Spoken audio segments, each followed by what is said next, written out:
So, intentions and distractions. Do you want to start, Ham? Oh, look at that red t-shirt. Wow, I love that. Thanks. I'll start. Intentions are, to see how we're doing with our Hatcher outreach and to give some updates myself and just to keep chugging along. We're making really good progress, so it's nice to see. And I'll pass to Jake. Oh, distractions. I don't have any distractions. Jake, you're up. Intentions. I have no idea what this new group is, so I want to find out exactly, besides obviously what the name is. Distractions, I have to go back down to Cortez today and meet with the attorney. But other than that, I'm good.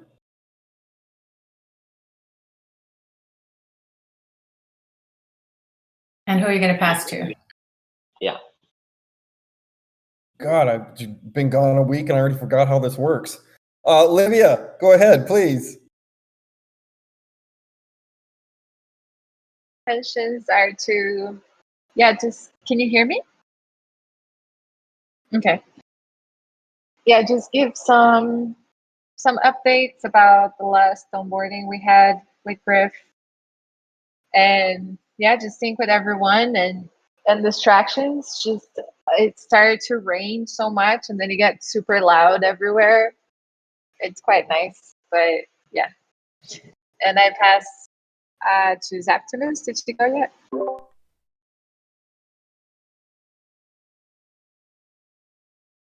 You're muted, Zap. Oh, sorry. Thank you. My intentions is to sing with you guys, see what's going on here, and no distractions. I'll pass to Edu. Alrighty. My intention for this call is to have some updates, like every week. And we got a new intention for this call is to make it clear for Jake what this is about. And then my distraction, there is non-distraction. So Jake, we changed the name of the morning working group because it was freaking confusing for everyone. So we call it Hatch Outreach, because we are basically trying to outreach and reach basically everything related to the hatch, specifically, of course, hatchers and proposals. So we change the name, so you will see the name all over around, and eventually we will create another group for onboarding, maybe. So that solves your question, Jay? Yeah, that's okay. I gotcha. It's not like this place isn't full of confusion, so yeah. I'm sorry. It's okay. So on the agenda for today, the first point, as every week, is the updates on hatches and proposals. We are, as we have been in the past 3 weeks, onboarding ourselves. And an update on that, we onboard Durgaras on Sunday with him. And it was a really nice onboarding because of the questions and the concerns that he manifest. He was really focused on Griff. He was really focused on the cultural build, and he wanted to know more about the cultural aspects of it because he felt confused at some points, and he felt that he couldn't grasp where he could help, basically. So he felt that being a hatcher, he will help us, and so on. And Pam, how do you feel about that call? I found it very interesting because Durgas is somebody that comes to our community really for the cultural aspects of what we're doing. So he's on the very bottom of the learning curve for, how anything works, how tokens work, how DAOs work. So, he exhibits the kind of like, hey, how does this all work and come together? And I just want, to help grow a community of like-minded people. So it's particularly it's interesting. He had some really good questions. And I think, Eduardo, you just did a really great job of answering his questions. I really like that. But I would say there's a large group of our community who don't know anything about token engineering, I guess, ironically, and are here for the cultural part. And it's a different set of questions that they ask. But I think we did a good job of supporting and encouraging him, and he seems to want to stay and become a hatcher. Yeah, he had this very interesting point of view that I have never faced yet. Like I have had people saying, "Hey, yes, I will contribute no matter how," or "Hey," but he was very specific about saying, "I don't even know how to get XDAI. I don't even know the difference in between DAI and XDAI. I have no clue about it. But that's what it takes to be part of it, I will do it. But I just want to help you guys, and I just want to know more about this." And he was like, "I have no interest on voting on the bonding curve. I have zero interest on all the parameters. Like that doesn't." But he didn't have interest because he didn't know how relevant they were for the cultural deal.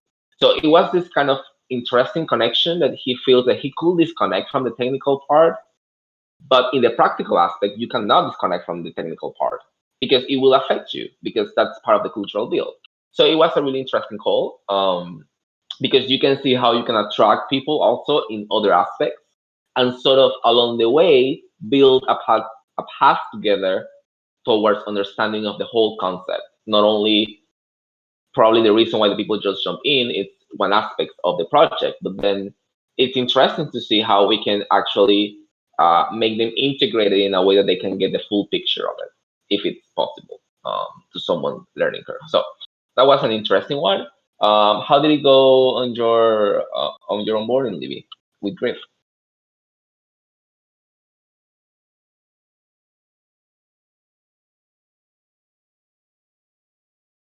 Are you there, Libby? You're muted. I guess I'll take it. Are you there, Libby? You're muted. Yeah, I mean, if Libby gets back, I'd love to hear her opinions. Marcus, oh, there she is. Do you want to talk about the onboarding with Marcus, Livia? Yeah, sure. Sorry, it's raining so much that a tree fell right beside here just now. So I was like, "Oh my god, what's going on?"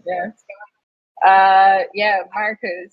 So we had a very interesting call. I loved it. I love to hear from him, especially the challenges of a token engineer. It was really cool to have the opportunity to listen to someone that is actively working with the stuff we're building the system for. So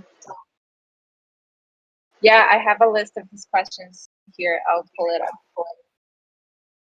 up. Can you mute Griff when she's, because I have feedback from yours. My bad. Thank you. Well, I'll just say that Marcus is like top level token engineer, and he's like, "Yeah, Balancer doesn't even do any token engineering. It sucks," and that kind of thing. And it's like it was very validating, honestly. Yes, Libby, can you tell us the questions? Is there any interesting point from his feedback?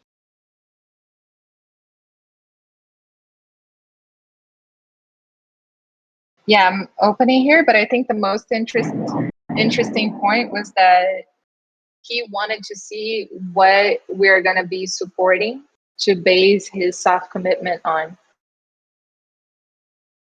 Interested about the proposals we have. And that was the moment that, oh my God, maybe we don't have. I think the ones that are there are very well.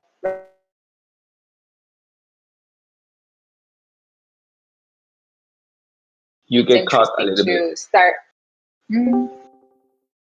Can you hear me? Now we can hear you, yes. Yeah, it just made me think how interesting it is to focus a little bit more on proposals and onboarding proposals.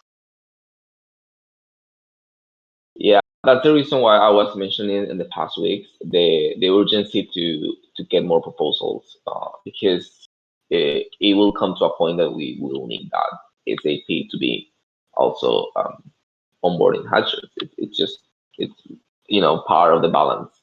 Welcome, decentralized GS.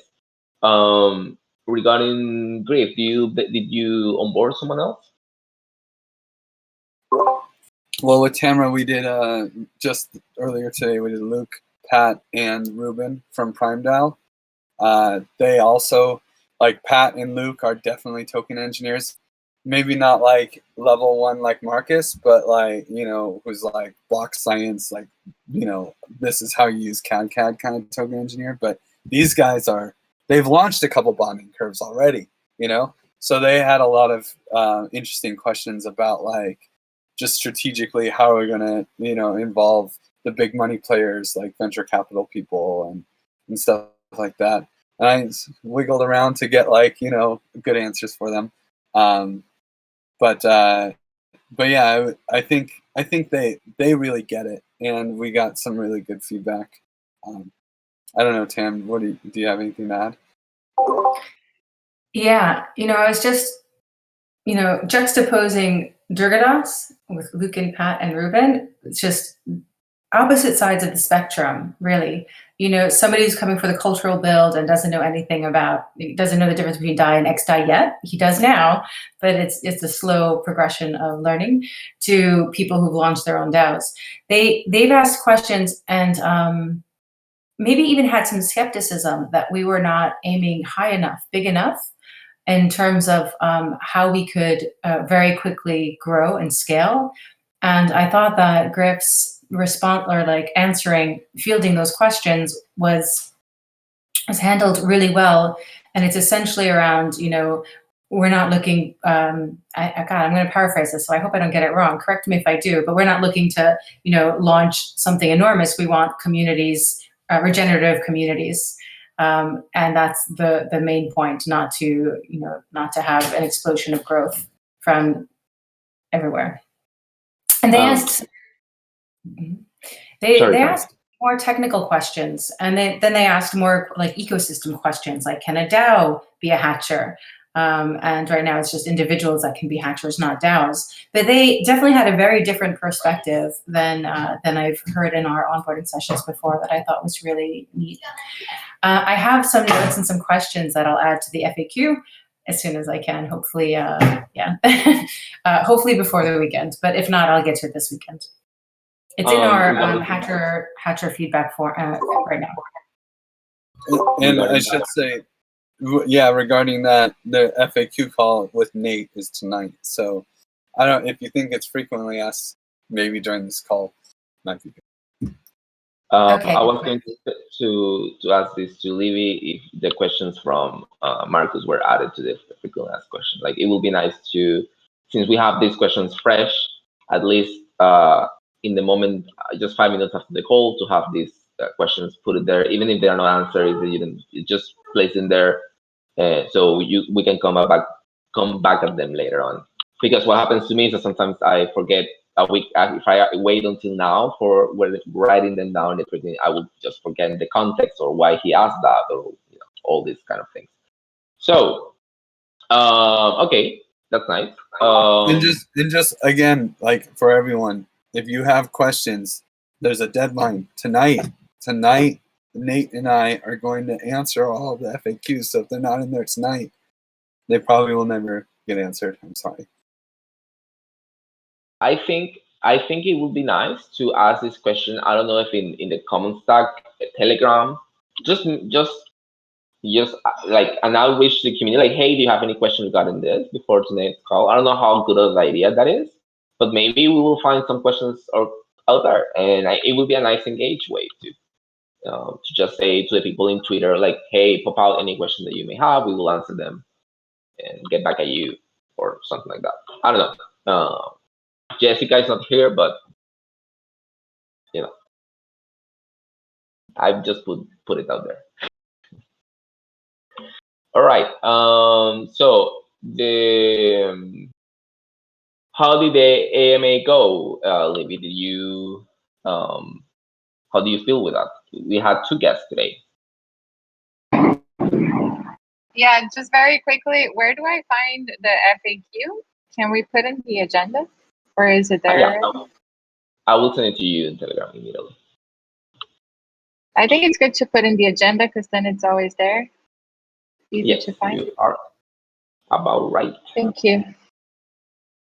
Yeah, the FAQ was really cool. Jake was there too. It was this guy Mitch and Elias that joined, and they were just curious in general about how Elias was asking interesting questions that felt kind of abstract, but then he kept asking and asking and asking until he got to his point. So that was cool. About like, what is this commons gonna look post hatch? And then we gave one answer, and then that wasn't satisfying, and then another answer. So it was like an overview of how is this gonna work once it's launched. I think there's this difficulty of visualizing what is a commons, especially for people that never participated in a DAO before. So it's this combination of the platform that involves the tech and also all of the communication channels that we have and the calls, and it's all of it, right?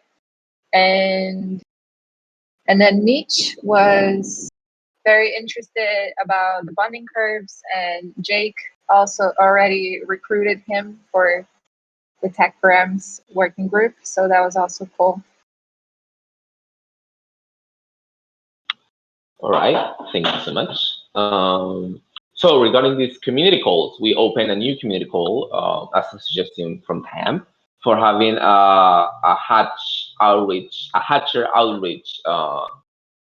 common call for people, community call for people. I don't know how to explain that, but it's basically a call that will happen on 1 p.m. on Thursdays, where if any of you guys, Septimus, Jake, Centralized CS, Livy, know someone who may be interested in a hatcher, and but they're not so sure, you cannot commit to your timing agenda, or you don't just have time, just send them to this call, 1 p.m. on Thursday call. So we will have brief time, 30 minutes, and we will try to handle the rest of the hour of the call. Or maybe he can stay the full time, but it doesn't matter. The idea is to have a kind of spectrum of people coming along and just answering them. And then it will be nice to, my suggestion is to start from next Thursday, not this one, because we don't have had time to spread out the word about it.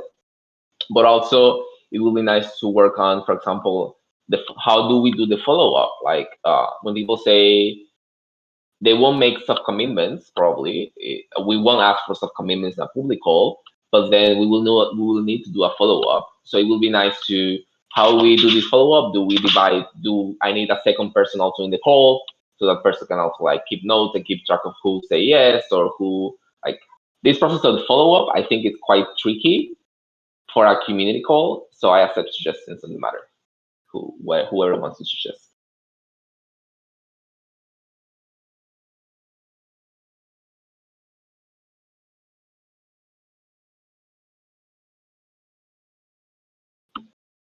No one has suggestions about it?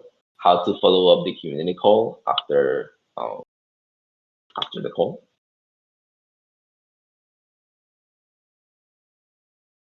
DMs. In my opinion, everyone DM them on Telegram, DM Discord, figure out where they are, and hopefully I think now we have enough information to start making that content, right? Like building the the hatch outreach flow, where we to get, it's like, okay, first we tell them that, we tell them, here's how you become a member of the Swiss Society, through a DAP, that can.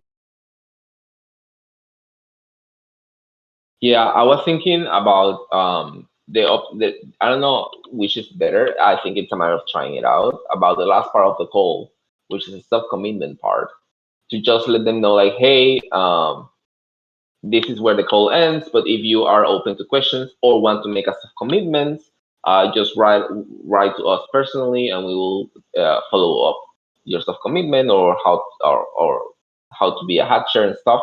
Mainly because I feel that we don't know who will, like, how do we understand when someone wants or not to be a hatcher? Because there will probably the people on the call who will say, I don't have time, I don't want, I came to the wrong place, or whatever reason they may have to say no. So I don't know. I was just thinking about let them reach us, or we have to reach them back, everyone in the call. So it's. I was just going to say, I was just going to say, maybe we just take it as it comes.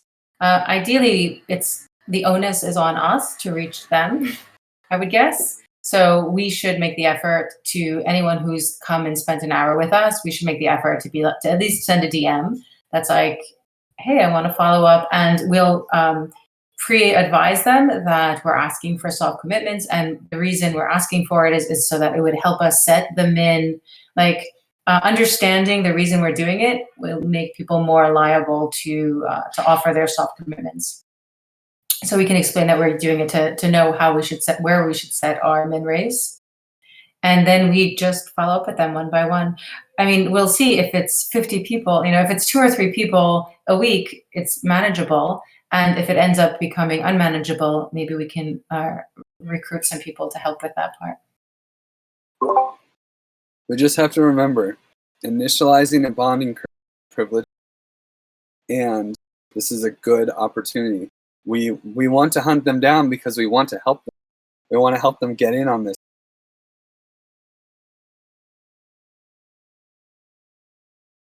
All right, thank you so much. So next topic is the frequently asked questions. Griff, Nate is the name of the guy. I forgot his name, so I put +1 on the agenda. So Nate, do you need help with this document? I just want to know what do you want to do with the document besides answering the questions, just to get an idea from you.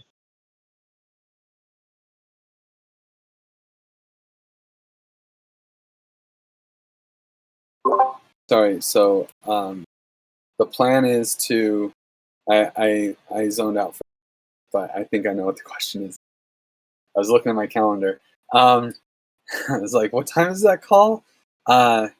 Anyway, the plan is that we just do a video where he asks me the questions, and then like with full focus on me, and then so that he can ask follow-up questions, dig into it. It's really nice that it's Nate, because I think he has like a good mix of like kind of understanding, but not really, and then he can really drill into like, no, I don't think that's enough for someone to actually get an answer correct.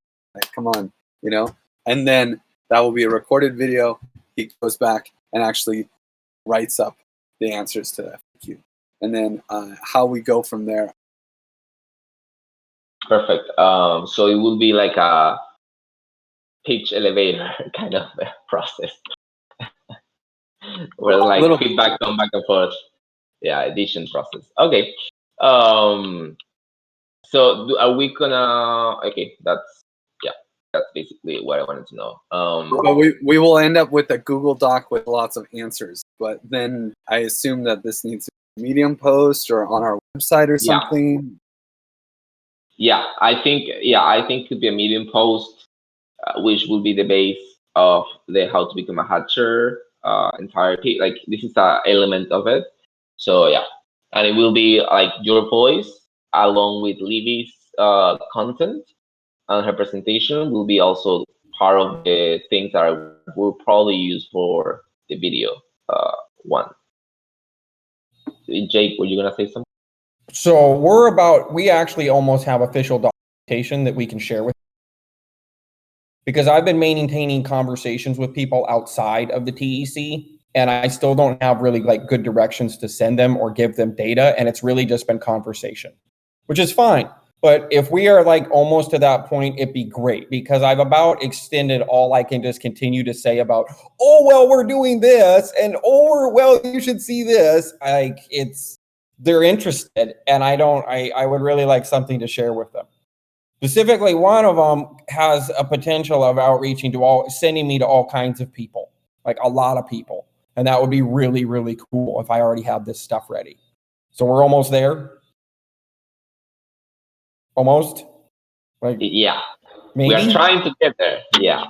I mean, I hope that for next sprint, if I'm being really helpful, to get it done. So we will see. Anyways, so that doesn't matter. The other section that I want to talk today, it's on the how to become a hatcher piece. I just have some very few questions.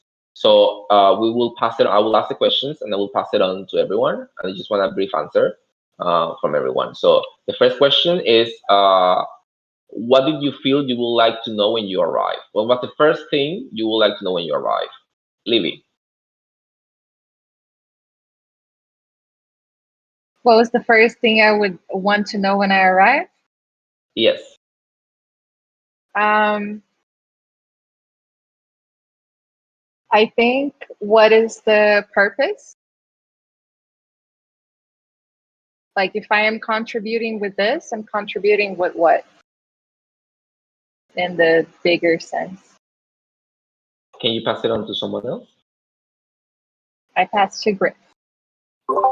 So I'm gonna be the jerk. How much money can I make? That's what a lot of people, and everyone will want to have an. I'll pass it to Tim.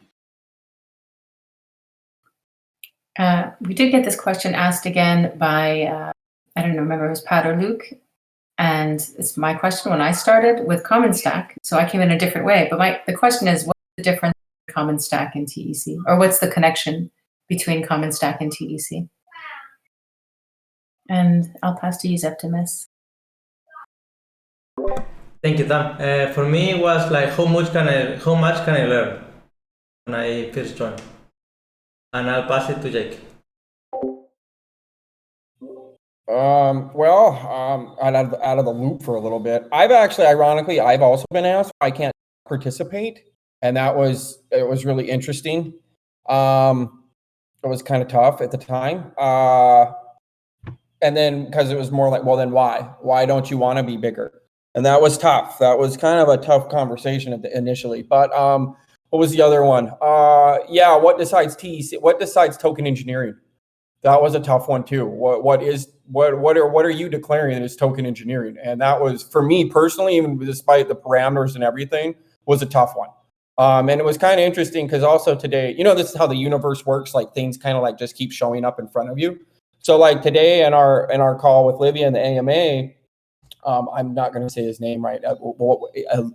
Elijah. I don't know what. I'm horrible with names. But anyways, he was really good eventually at getting to his point about like what are you supporting in token engineering. And Livia helped me kind of get a better, because he did too, continuously asking this question to get a feel for it. But at the initial point of me talking to someone completely on the outside who has been a little bit secretive with me and is a real, he's a developing badass. And he was like, well, how do you decide what token engineering is? And it was a tough conversation. So, but thankfully today I kind of have at least something I can kind of work with on that for the next time, because that person really was very abstract, and it was difficult, because then you start seeming like an idiot while you're talking to them. Yeah. And it's not fun to feel like an idiot when you're trying to support your cause in your group, and this person's like destroying you with questions like, oh shit, man, I gotta leave or something. Other than that's been it for me. But again, you guys have already been onboarding people again. I'm like, missed the game, coach. And like sit on the bench. I don't know what's going on in practice anymore. And what about you, decentralized SGS? What question was the first thing you wanted to know when you arrived? Like, what was the first thing that you were like, oh, I would like to know about this? Or yeah, it could be simple, it could be complicated. I just like jumping in some of these calls. I was thinking it was, to me, like the Talking Heads song, Once in a Lifetime, like sort of like, where am I? Like what am I doing in this part of the world? Sort of the metaverse metaphor. But I do really like Livy's point on the values. I thought this had a community that I just thought their values were really interesting, and I wanted to learn more. So I touched on a few of those other points. Thank you. Thank you. Can I add one? Yes, Can I add one more? Who else is involved? that was a question that came up from Pat today, and I think that there's a lot of the social proof. That's what I look at when I look at a new project. I go look, do I know their Twitter followers? You know, stuff like that. Yeah, I know I do the same. All right. So the next question, we will do the same round for quickly. What gave you doubts when you arrived? What gave you like uncertainty when you arrived, Libby?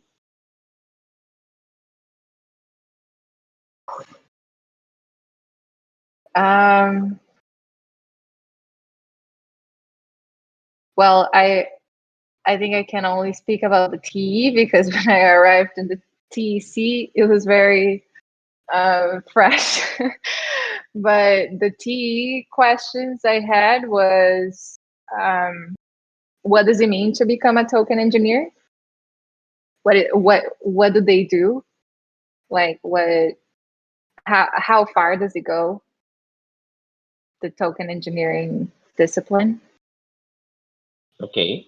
And there was something that gave you uncertainty. Was there anything on the token engineer, the DEC, or the process at the beginning when you arrived? You were like, I'm not so sure about this, or I don't know how to handle this. Was there something like that?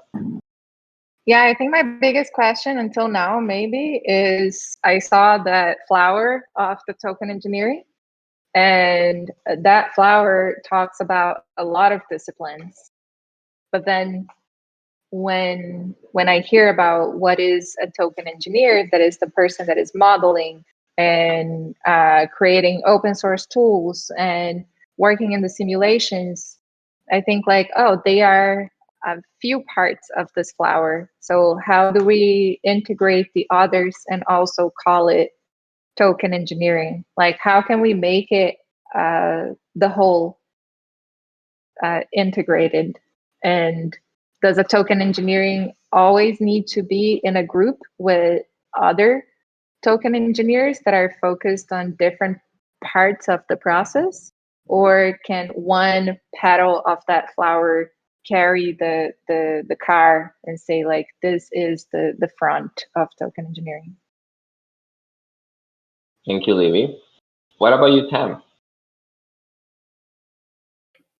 So when I first became more involved with the token engineering community as well, I just wanted to understand where all the value came from. How do you create an economy? Like, why? That's magic. It just seems like magic to me. Okay.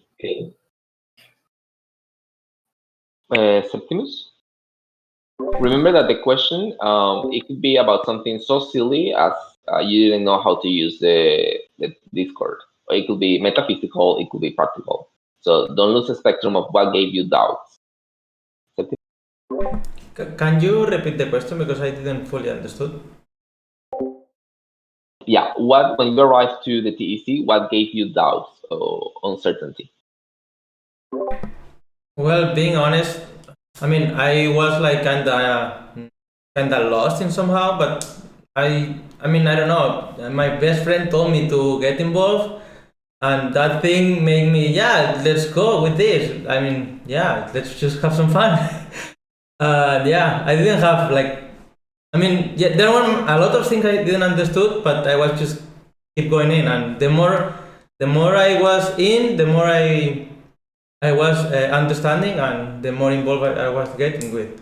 Yeah, that was my goal.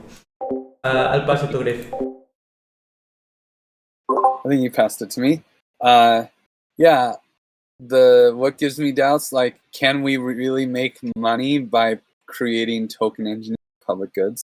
Like, how is that even possible? How you create, the collective psychosis? I talked about it. The other thing that I think is going to be difficult will be like, do I have time for this? Do I have the time? It makes me skeptical. It looks like it's kind of hard to understand. Like, figure this out, be informed. I'm going to pass it to Eduardo because he keeps it. Jake, what gave you uncertainty on doubts when you arrived? Well, he did a really good job at that, Griff. He just said no. Okay, well, it's kind of like it's kind of like Tam's a little bit. Like I guess because of my ape brain, you know, the degen in me, I'm used to seeing an entirely different way of doing this in a sense.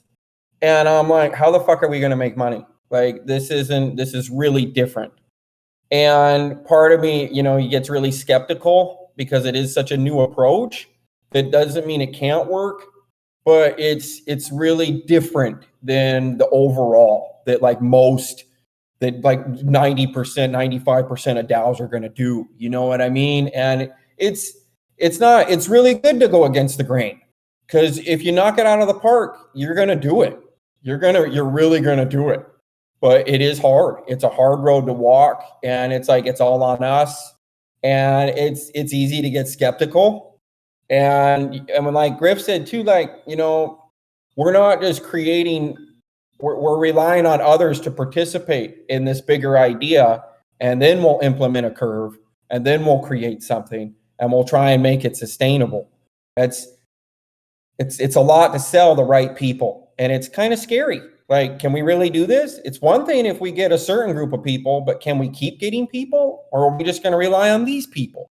And it's tough. Like trying to reach out and talk to other people about this stuff, they get really interested, but at the same time, how long will that last? And then I'm also always scared of the market. Like we don't have time to wait for it. You know, the going is now, and we got to get it, because I don't see it going away either. But that doesn't mean we can't fall off the map for another 4 to 6 months.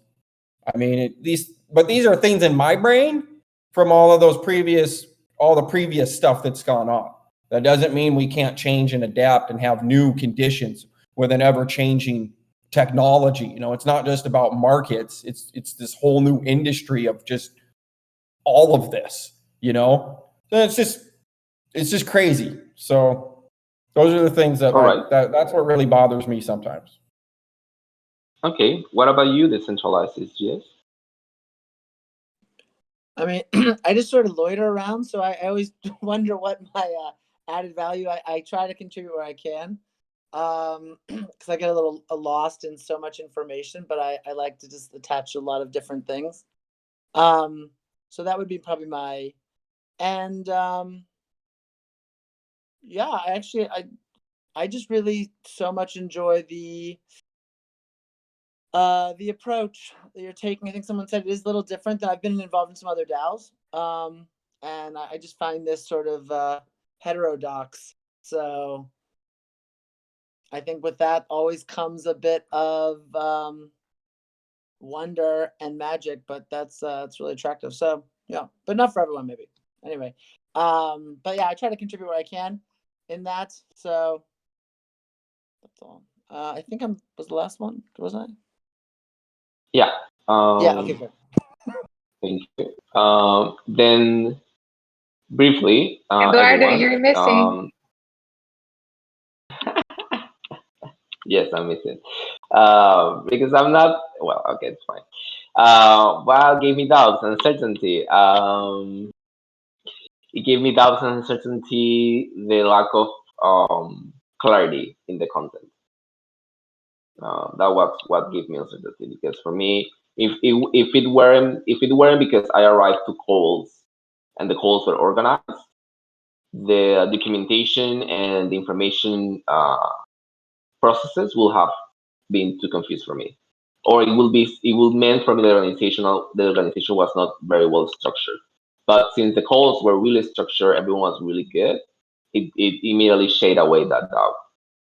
So okay, the next question is specifically this one. What questions do you have now? As crazy as they may be, or as weird as they may be. Tam? What questions do I have now? I think now my questions are, you know, what does the greatest success look like? You know, what does it look like? What do we look like 5 years from now? That's my question. Can you pass it on to someone? Yeah, sorry about that. Hey, Jake, passing to you. Well, because it kind of related with my concerns or fears. At the same time, I look out and see like people in the space that whether they're going to be hatchers or they're just directly involved or one thing or another. Like I guess there's all kinds of like all of you in some way contribute to this, but also looking out just for instance, knowing that like Stefan and Amin are here and that like what they built on the side, what Giveth can be.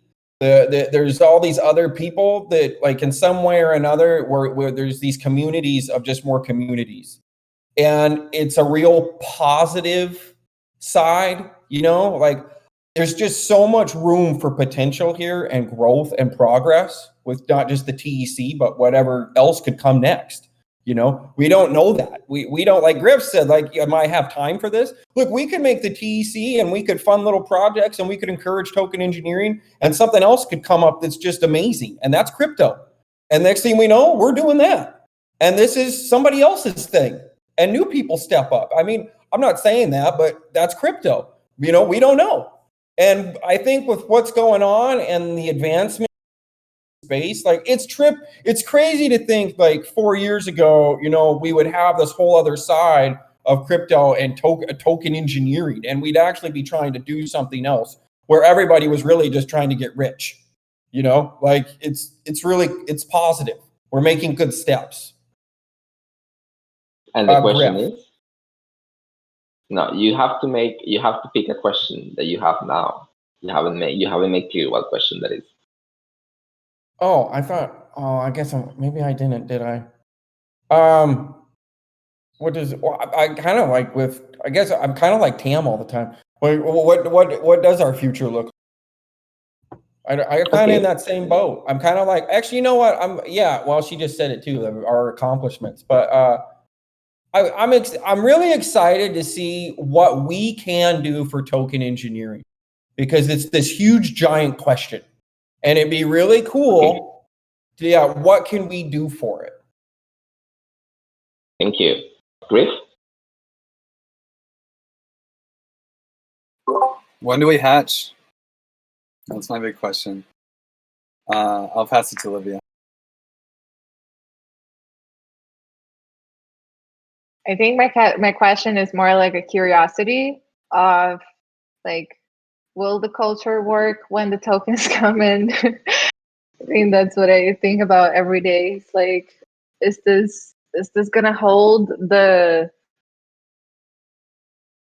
I think I'm curious about like when the economy actually launches, how will the community flow and what other things will be possible from this experiment, because I think it will be the first time that this will happen if it works, and then what else this will open in the horizon.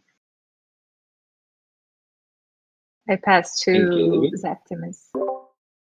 Thanks, Livy. For me, it's kind of same as Livy, but also like how people will react when we have this common and how we govern that, and also like how many commons from the everything we can have. Let's say like we will have a lot of if that's a succeed, I think we can start to build a lot of commons, and I think like maybe that's a bit big, but I think if we govern that right, then it's better than the centralized system we have now.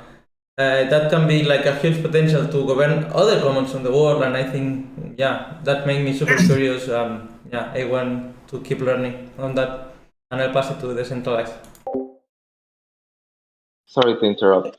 Hey there, Andre. I just want to comment. This is a Hatcher Outreach call. You're welcome to participate. We are doing a round of questions, and the next one is decentralized. Yes. So back at you, decentralized. Hi, thanks. Yeah, I was just thinking about how if you're yeah, I think a bit on Livy's comment. I was just curious on thoughts around technically making parameters for values. And if people's fears are they join something or they're interested in something or they want to contribute to a community whose values they believe in, and communities change and they maintain diversity and resilience. But how do you measure or how do you create parameters to incentivize the values that really represent the full community and are always sort of like how the arc of the universe bends towards justice, that it's always bending ever more towards those values, at least those aspirational values that might not even represent the community at the moment, but aspirationally, and to ensure that it doesn't go in the other direction. I think that would be, I would love to hear people's views on that. But anyway, I will turn it over to Andre. Andre, we are asking about what are your questions regarding the TEC right now. I don't know if you are familiar with it. You are welcome to answer the question if you feel like.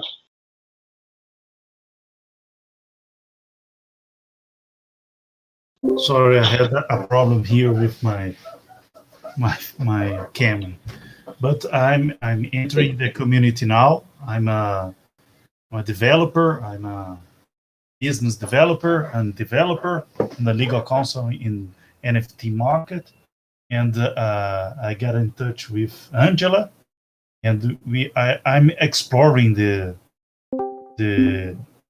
Discord channel, all the channels here.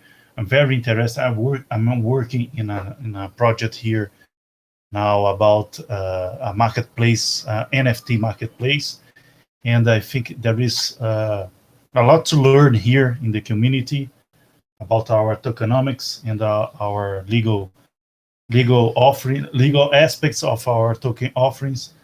And I'm here to learn and contribute for the community. I'm from Brazil. Thank you, Andre. Thank you. Welcome again. And we can, if you have any doubts after this call, you can text me, Discord, Telegram, and we can follow up. So the last question, you have 1 minute, everyone, to describe what is a hatcher for you. Livy, how would you describe what is a hatcher? I think a hatcher is this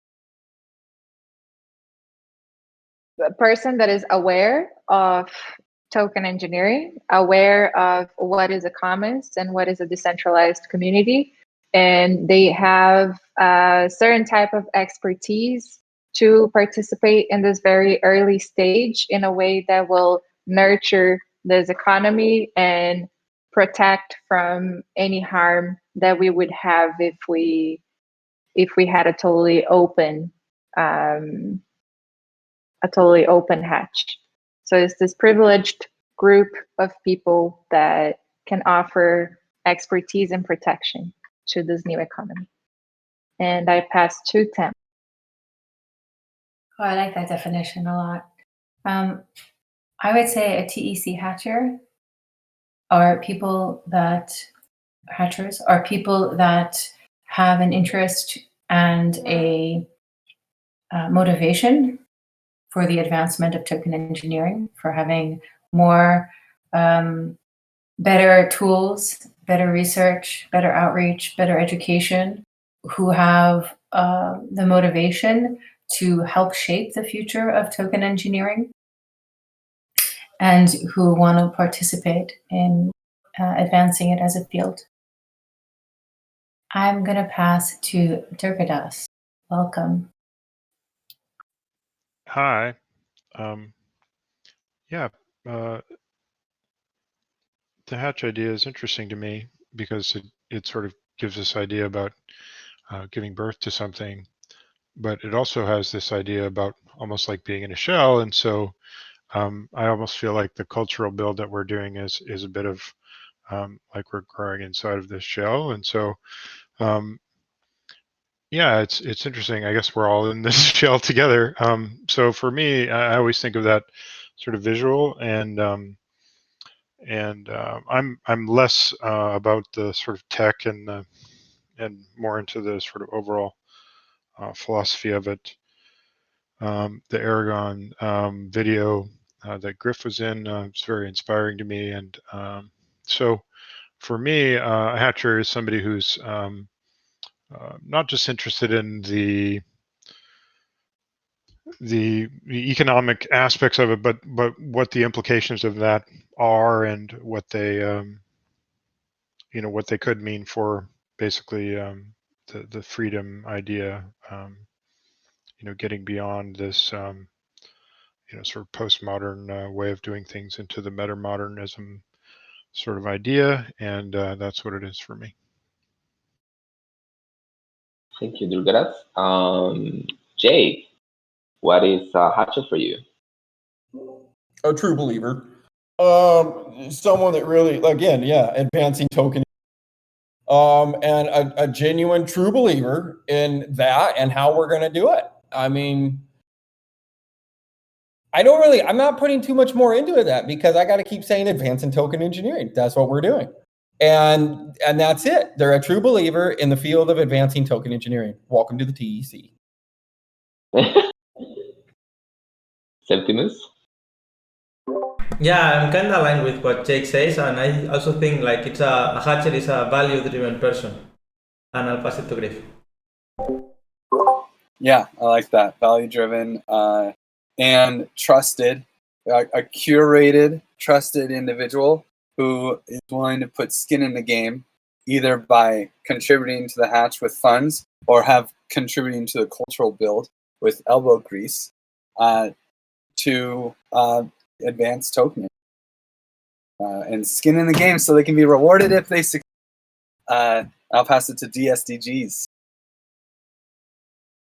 Yeah, and I think similar. I mean, this is how I understand it, as I said. But like, the visual in my head was setting up a community garden. So some people have to bring the land, some people bring the work, they make the fence, and then what grows in those community gardens. Okay, it's gonna be tokens, but then it's a whole different garden of different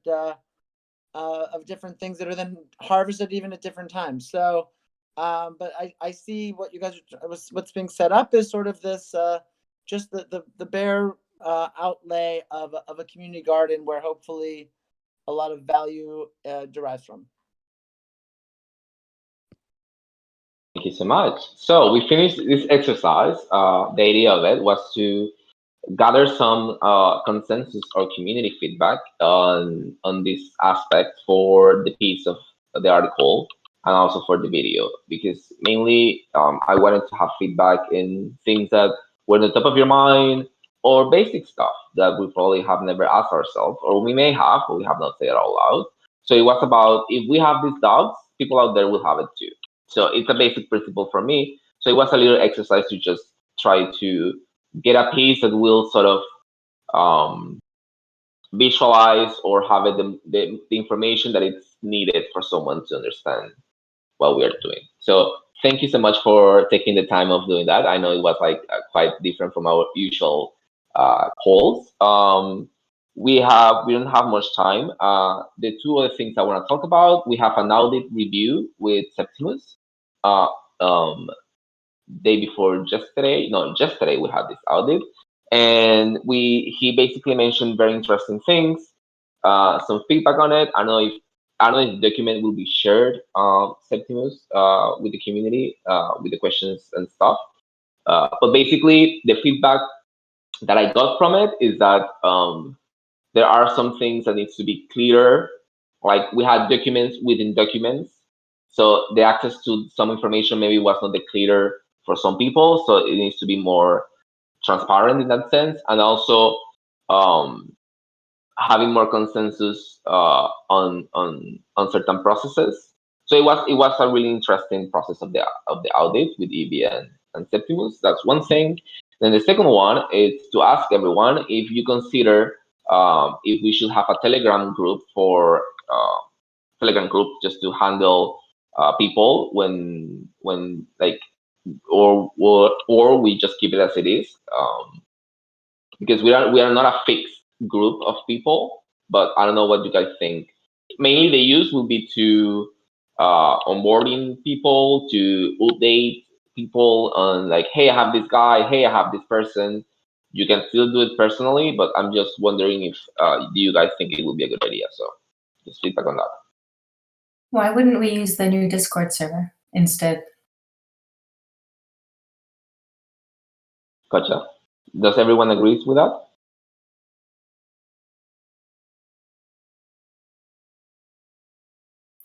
I think there's already some confusion between Discord and Telegram and Discord and Telegram. And if we just sort of to Discord and have the center of mass there, there'll be less confusion about where to send questions or find help or talk to us.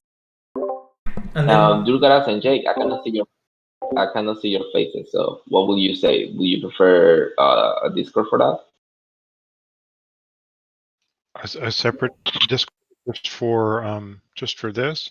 I would say probably not, just because there are already too many Discords and too many platforms, and it's all a little too much for me generally. So another thing to keep up with wouldn't be good. But yeah, I'd like just like one Discord to go for all of my my stuff personally. maybe I understood wrong, but I thought the idea was to have a chat to onboard, like one chat, or like we have here, like transparency, software, but one for onboarding people. And what would be super cool is like have the people who wants to onboard new members have this role of onboarding, and yeah, so every time someone is new, they see all these people who is onboarding, and they can get in contact with them. Something like that. I think that's a good solution. Yeah, that's what I meant. We can have this conversation. We are at the top of the hour, so we can have this decision or conversation for later. I don't know if there is some. Yes. Can I just take your last minute? Our last minute. Yes, So the Swiss Association DApp will be pushed to production this week, and I need anyone who has people that they know personally that we can invite to subscribe over like the end of this week, over the weekend on the production site. It would be great for us to have a few people run through that before we have large communications to invite everyone to it. So just keep in mind that Friday, Saturday, Sunday would be great to invite people to the production site for DApp. Thank you. Thank you so much, Sam. Thank you, Tam. So, hey, way to go, everyone. Can I ask just one question? Way to go.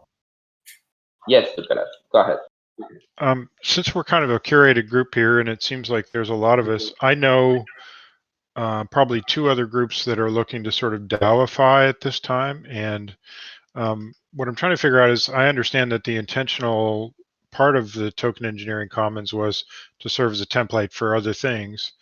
At the same time, given that I, a digital native, am still tremendously confused about exactly what we're doing here, if I don't know what's going on, it also means that there are a lot of barriers to me making what the Token Engineering Commons has created portable, which is actually something that I have groups right now talking about. We want to get a building, we want to get a farm, we want to sort of include a bunch of digital nomads. And so I'm just trying to figure out what is the entry point for groups like this that I see, you know, because basically I've got people in other groups that are sort of hatchers in their own sort of mentality, but not necessarily in the Token Engineering Commons. So I do kind of have a sort of separate question about that type of thing, which it just feels so very like what we're doing. But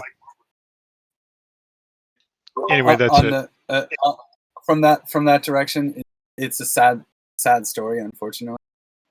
We need to launch one successfully before we start telling people that it's going to work. So like, it's one of these things where I've had this trouble with Giveth for the last 4 years, where it's like, oh, I want to get nonprofits accepting crypto donations, but I don't want to use them as guinea pigs. And like, like we need to successfully launch the token from the common stack perspective. We need to successfully launch the Token Engineering Commons, and then document the hell out of it, meme the hell out of it, and make it something that normal people. But that will not happen until well after the hatch. All right. We can Thank you. follow this conversation between us. If you have any more doubts, hello, Jessica. We are at the top of the hour of this call. So thanks everyone for joining in. It was a pleasure. It was quite interesting, the answers you gave. And you can check them out, Jessica and Juanca, if you want to see them in the agenda for the little exercise we did today about asking questions to everyone. So thank you so much and have a great night.